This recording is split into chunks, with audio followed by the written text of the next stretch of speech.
मनपूर्वक आभार. या रॅलीला या ठिकाणी आपण दिलेला प्रतिसाद त्याबद्दल महाराष्ट्र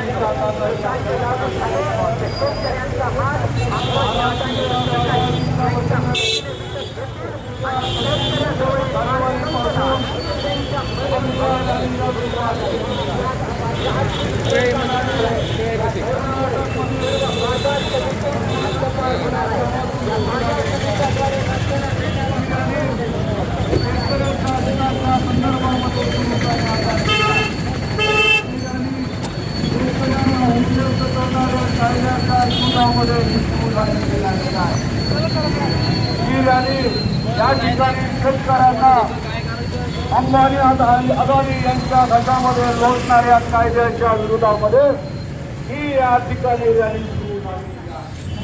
ही रॅली जी आहे ते शेतकऱ्याला थांबणार नाही.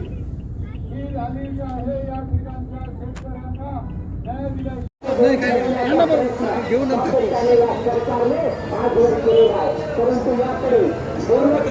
इकडे इकडे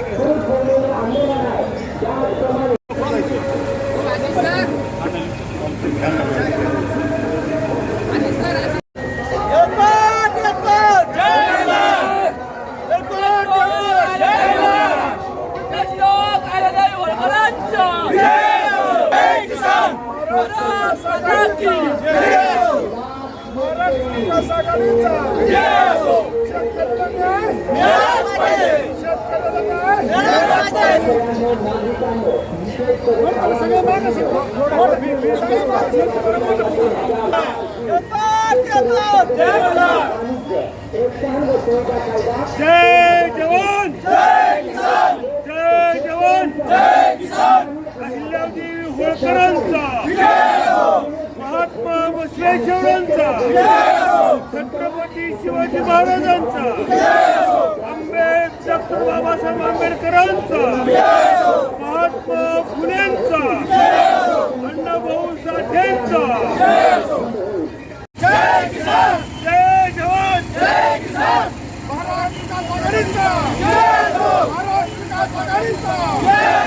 शेतकऱ्यांना न्याय मिळाला पाहिजे, शेतकऱ्यांना न्याय मिळाला पाहिजे. बाबासाहेब आंबेडकरांचा शेतकरी विरोधी 3 कायदे रद्द झाले पाहिजे. शेतकरी विरोधी कायदे रद्द झाले पाहिजे. मी त्यांच्या जय किसान, कुणी घेणार असेल तर घेऊ द्या. हम तुम्हारे साथ हैं, तुम आगे बढ़ो, हम तुम्हारे साथ हैं. जय जवान जय किसान, जय जवान जय किसान. शेतकऱ्याला न्याय मिळाला पाहिजे, मिळाला पाहिजे. जय जवान जय किसान, जय जवान जय किसान.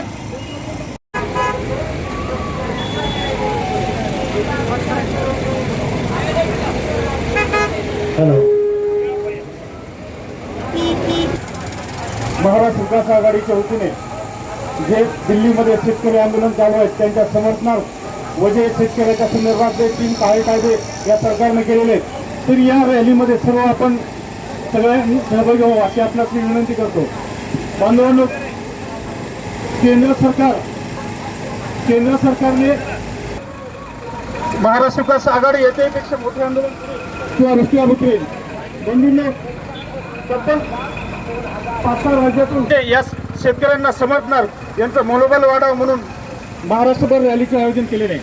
ही रॅली कर्नाटक बसव कल्याणपासून निघून जवळपास आज औरंगाबादमध्ये पोहोचलेली आहे. म्हणून तब्बल 6 दिवस झालं आम्ही आज रस्त्यावर उतरलेलो आहे. त्याचं कारण म्हणजे हे शेतकरी जे आहेत, शेतकरी आपण त्यांना म्हणतो की भारत देशाचा आपला तो अन्नदाता आहे. आपल्या देशातील शेतकरी जर लागला निश्चित आम्हाला उद्या अन्न मिळणार म्हणून या शेतकऱ्यांचा आपण रस्ता उतरलेला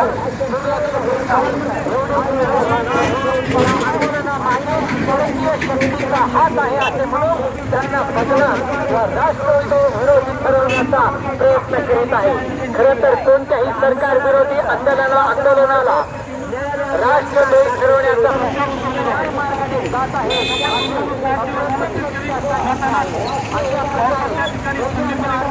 केले आणि दखल कारण आहे की बंधूंनो आपण त्यांना निवडून दिले बहुमताच्या जोरावर कुठलेही कायदे पारित करून शेतकऱ्याला अडचणीत आणण्याचं काम करते बंधूंनो। देखो महाराष्ट्र में इतने सारे पॉलिटिकल पार्टियां हैं मगर किसी की भी हिम्मत नहीं है कि मोदी के खिलाफ कोई मोर्चा खड़ा करने का। क्यों नहीं करते? ये राजकारणी भ्रष्ट है।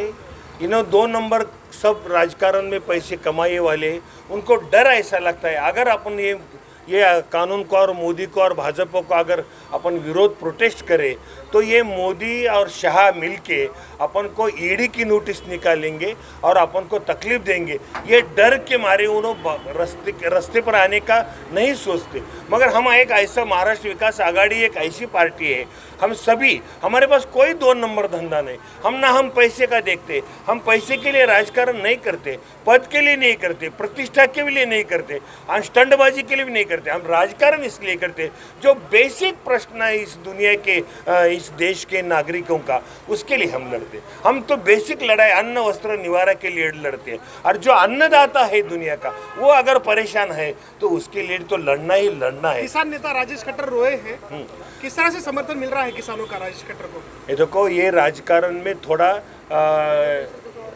ढिलाई आई थी राजकारण में, क्योंकि 60 दिन राजकारण आंदोलन हो रहा था। मगर जब राजेश खट्टर जो है उन्होंने जब उसके मन में इतना बड़ा लीडर है, किसानों का लीडर है, कर्मचारियों का लीडर है, अगर उसमें उसके मन में अच्छा सोच है, उसके अगर आँख में पानी आए तो समझना देश रो रहा है। हम किस आका यानी कि खाली खट्टर नहीं रो रहा है, पूरा देश रो रहा है, ऐसा हम समझने में ये है। और हम उनके प्रति सहानुभूति निश्चित तौर पे। आप मराठवाड़ा भर घूमे हैं, क्या वेदना है किसानों की? क्या कहते हैं किसानों को ये कानून के बारे में इतना ज़्यादा मालूम नहीं है। महाराष्ट्र में एक पहले से कानून है, मगर ये कानून है ऐसा लोग समझते हैं। मगर ये जो नया कानून 2020 सितंबर 2020 को जो नए 3 कानून लाए उसका असर इस पर होता है। और वो जो कायदा है वो रिफिल हो जाता है, उसके कायदे का कोई असर नहीं रहता, वो कायदा लागू हो जाएगा। ये मालूमत नहीं है लोगों को। बहुत सारे लोगों को तो सिर्फ मालूम है हमारा उसका क्या संबंध है। मैं जब सोचता हूँ तो इसका असर वो केंद्र शासन का कानून है, वो सबको लागू हो जाएगा। यहाँ के कानून का रिपील हो जाएगा। जब वो रिपील हो गया तो वो कानून प्रभावी का इफेक्ट नहीं हो जाएगा, उसके अमल बजानी नहीं हो जाएंगे। इसका असर जो सेंट्रल कानून बना है उसका असर सब पर हो जाता है। इसीलिए हम लोगों को समझा रहे, हम लोगों को बोल रहे हैं कि ये कानून के बारे में आप अच्छी तरह से सोचो। ये कानून क्या है, ये साठेबाजी का कानून क्या है, ये एग्रीमेंट का क्या है, ये जो प्रोटेक्शन का जो बोल रहे हैं, ये जो 3 कानून बनाए हैं, ये कानून किसानों के खिलाफ में। ये कानून किसानों को फ़ायदा छोड़ो, ये किसानों को कानून जुल्म करने वाले कानून है, इसको तो ख़त्म ही ख़त्म। और जो लड़ाई दिल्ली में चल रही वो तो लड़ाई जब तक किसान पीछे नहीं लेते तब तक हमारा उनके साथ सपोर्ट रहेगा, हमारा उसका संबंध उनके पीछे में समर्थन रहेगा।